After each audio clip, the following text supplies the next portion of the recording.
नमस्कार।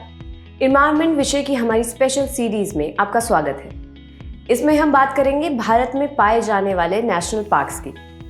आज के इस एपिसोड में हमारा फोकस रहेगा मध्य प्रदेश, एक ऐसा राज्य जो भारतीय विरासत की समृद्धि और इसकी विविध विशेषताओं की भव्यता के प्रमाण के रूप में खड़ा है।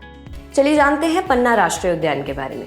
यह मध्य प्रदेश राज्य के पन्ना और छतरपुर जिलों में स्थित एक प्रमुख और ऐतिहासिक राष्ट्रीय उद्यान है। इसे 1981 में राष्ट्रीय उद्यान के रूप में घोषित किया गया और फिर बाद में 2011 में बायोस्फीयर रिजर्व के रूप में नामित कर दिया गया। यहाँ पर्यटकों को नवपाषाण युग के पत्थर पर पेंटिंग देखने का अवसर मिलता है।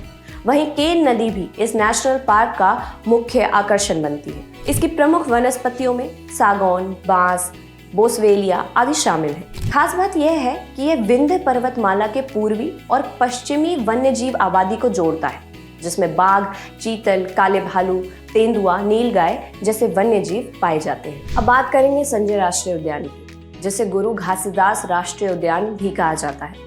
इसे 1981 में एक नेशनल पार्क के रूप में स्थापित किया गया था। संजय राष्ट्रीय उद्यान में बहने वाली प्रमुख नदियां जैसे उमरिया और कोडमर यहाँ की वनस्पति प्रजाति को फलने फूलने में अहम भूमिका निभाती हैं, जिसमें मिश्रित पर्णपाती मुख्य रूप से साल, बोरी सागौन के वन, बांस आदि वनस्पतियां शामिल हैं। यह उद्यान वन्य जीवों की विविधता से भी भरपूर है। यहाँ बाघ, चीतल, तेंदुआ, लंगूर जैसे प्रमुख जानवर और मोर, सारस, किंगफिशर जैसे पक्षी शामिल हैं। अब सतपुड़ा राष्ट्रीय उद्यान को देखें तो यह मध्य प्रदेश के खंडवा और देवास जिलों में स्थित एक प्रसिद्ध राष्ट्रीय उद्यान है, जो सतपुड़ा पर्वत श्रृंखला के हिस्से के रूप में जाना जाता है। इसे 1981 में राष्ट्रीय उद्यान के रूप में स्थापित किया गया। तभी इसके बाद वर्ष 2000 में इसे टाइगर रिजर्व घोषित किया गया था। इसमें Satpura national park, Pachmarhi sanctuary और बोरी सेंचुरी शामिल हैं तथा पचमढ़ी बायोस्फीयर रिजर्व भी इसी पार्क का एक हिस्सा है। इसको खास बनाती है यहाँ स्थित मध्य प्रदेश राज्य की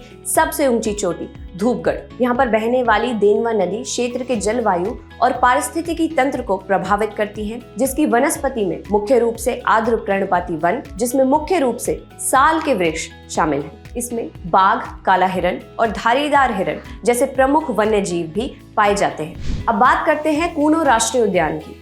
यह एमपी के श्योपुर, मुरैना जिलों में स्थित मध्य भारत की विंध्य पहाड़ियों में एक आभूषण की तरह माना जाता है। यह एक दुर्लभ जंगल है जो कूनो नदी की गोद में चट्टानी और दुर्गम परिदृश्य के बीच बसा है। यह स्थान प्राचीन किलों और संरचनाओं से भरा है, जिन्हें अब जंगल हरी भरी वनस्पतियों द्वारा रूपांतरित कर दिया गया है। इसमें करधई, खैर और सलाई के पेड़ हैं। इसमें करेरा वाइल्ड लाइफ सेंचुरी का क्षेत्र और सोन चिरैया बर्ड सेंचुरी सहित घाटी गांव वाइल्ड लाइफ सेंचुरी के कुछ हिस्से भी शामिल हैं। कूनो में बांस के जंगलों की मौजूदगी इसे और भी महत्वपूर्ण बनाती है, क्योंकि यह वन्य जीवों के लिए एक प्रमुख आहार स्रोत है।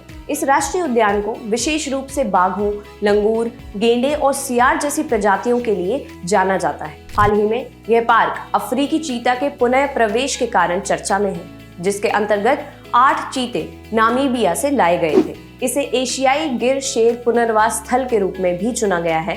साथ ही यह नेशनल पार्क सहरिया ट्राइब का भी एक निवास स्थान है। तो इस वीडियो में आज हमने मध्य प्रदेश राज्य के राष्ट्रीय उद्यान के बारे में महत्वपूर्ण जानकारी प्राप्त की। ऐसे ही उपयोगी और परीक्षा से रिलेटेड वीडियोस हम आपके लिए निरंतर लाते रहेंगे और अधिक वीडियोस के लिए देखते रहिए विजन IAS।